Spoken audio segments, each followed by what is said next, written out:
Hey everyone, Stacks here. Welcome back to the channel, guys. Today I got Xmen number 8 by Jonathan Hickman. Mahmud, Asrar, and Sunny Go are all your creative team here. And then you have Leinil, Francis Yu, and Sunny Go on the cover. So, alright, let's hit the subscribe button, leave a like, and get ready to comment down below because this was a pretty fun book.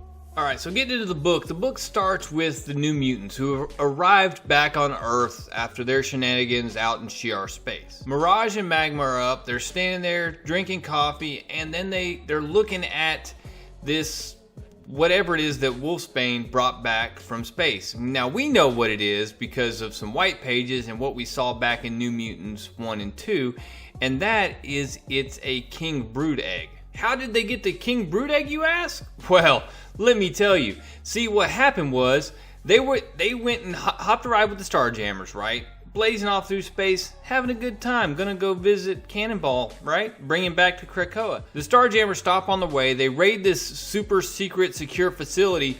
But before the Starjammers can secure this item, the New Mutants get ahead of them, manage to steal the egg from its casing, and then they send the Starjammers on their way with an empty box. In all fairness, the Starjammers did kind of abandon them there. Corsair did. He took off and said, nah, they're on their own. In the end, Cannonball didn't come back. Sunspot didn't come back. He stayed with Cannonball. And they brought back this thing inside of Mondo. So there's your complete rundown. You are now up to date and we can go forward. And we go forward right into the middle of a brood spawning ground, right on the edge of Shi'ar space. And we get the rundown of how big this brood swarm is. There's 10,000 worlds, 6 trillion drones, 1,000 queens, and they're all focused and they're all gathered here for one thing, and that's to hunt the King Egg. From there you get a Shi'ar battle record. It's a white page basically discussing the War of Kings series where Lilandra was killed by Darkhawk. You had Gladiator, who ended up, because of her death, being crowned as the Magister. You had Black Bolt and Vulcan, who were both believed killed when their ship exploded and the bomb went off in it, and they were both believed dead. And from there we jump to the Fault, and the Fault is the area that was created during that explosion that consumed Black Bolt and Vulcan.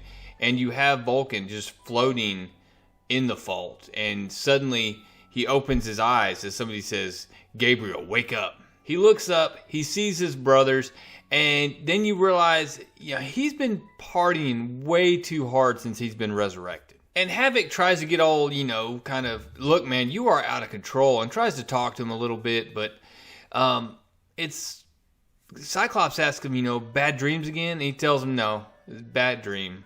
One dream, every single night.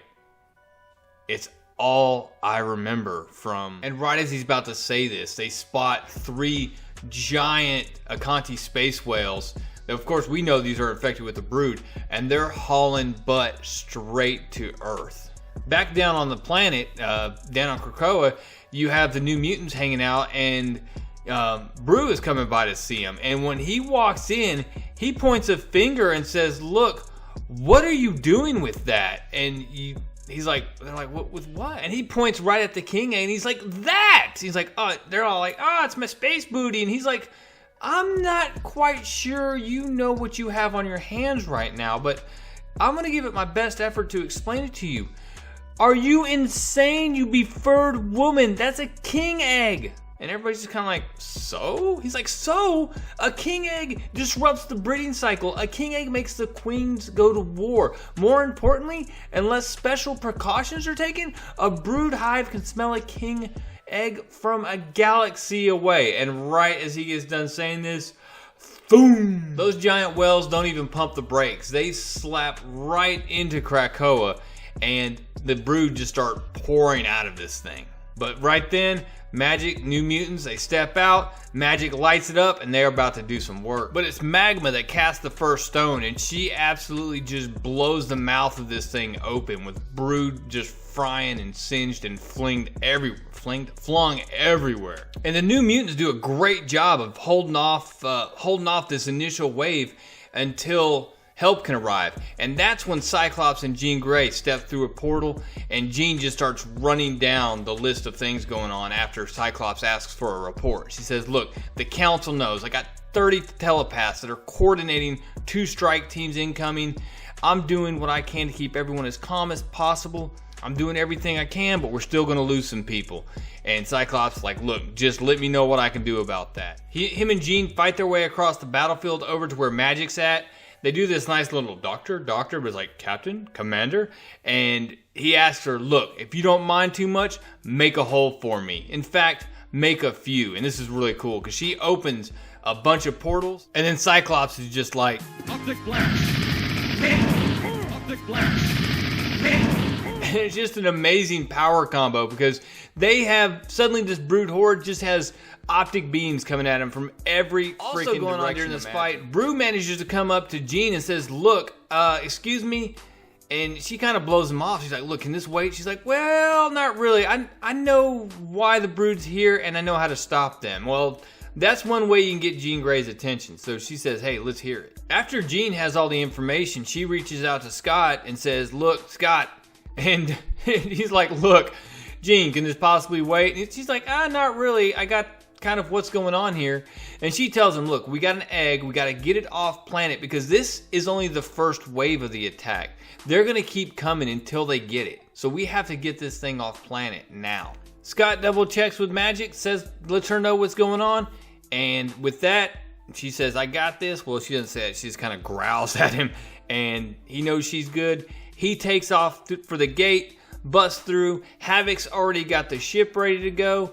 And with that, the Summers boys, Jean and Brew, are on their way to try to find a Shi'ar Stargate, the closest one, so they can jump out away from Earth. From there, we get a Shi'ar battle record. It's the same one from earlier, but this one has red ink all over it and says updated in Krakoan. The 3 updates we get is that 1, Gladiator has recently signaled he's stepping down and handing the Imperial throne off to Xandra, which is, of course, Lilandra and Charles's daughter. You get the update about Black Bolt, how he made it out of the Fault and is now... It's in the Death of the Inhuman storyline. This thing about the Midnight King, that he's this celestial messiah. So I'm not tracking that. I haven't read Death of the Inhumans. And I probably won't, honestly. And then Vulcan, we find out that the update on him is that Vulcan never died. So does that mean that we have Vulcan, resurrected Vulcan, and Vulcan out in space? So... do we have 2 Vulcans right now? Because it sure sounds like it to me. So, anyways, from there we go back to Shi'ar space where we have a Kree accuser standing out, looking out into space, and he has captured the Starjammers. We find out that they made a deal with him to deliver him this king egg that we've been hearing about down on Earth and on Krakoa now, but they failed. They didn't have it, of course, but they didn't even hesitate to try to go dime out the New Mutants who actually ended up with it and stole it out from under their noses. Anyways, I guess this Kree accuser just has Sunspot's number in his phone or whatever, because he dials him up on this hologram thing and starts talking. We find out that, you know, Sunspot admits that he's like, yeah, I'm not surprised. I don't have the egg, sorry, but I know where I can probably get it. But of course, he's not going to, you know, just hand it over. He asked for some demands, which the first thing he asked for is that the Starjammers be let free. Not because he really wants them to, but because he's family of a friend and, you know, he's trying to pay it forward. But he drives a hard bargain here because he says either, look, you can cut them loose or we're done talking because I don't care enough to negotiate any further. Well, this accuser accepts. And right after that, Sam's super guardian wife comes in and says, was that a Kree accuser you were talking to in our living room? And, well, she notices that the call came from subsection 43, which is inside Shi'ar space, and a Kree warrior or Kree accuser being inside of Shi'ar space is kind of a big deal. Sunspot doesn't care. He's sitting there playing with the kid. He's like, you know, I just was doing something nice. You know, me, I'm a giver. Well, out in Sector 43, you have Guardian and his son who are just out hunting brood, just doing father and son time, right? They got a couple other Guardians with them, and that's when one gets a call and says, look, Smasher is telling us there's a Kree accuser possibly in this section. Well, Gladiator just calls his son over and says, all right, let's reload, buddy. And he's like, what we hunting now, Dad? He's like, better game, son, better game. And so that's it, guys. I mean, this was a good book. This is definitely a recommend.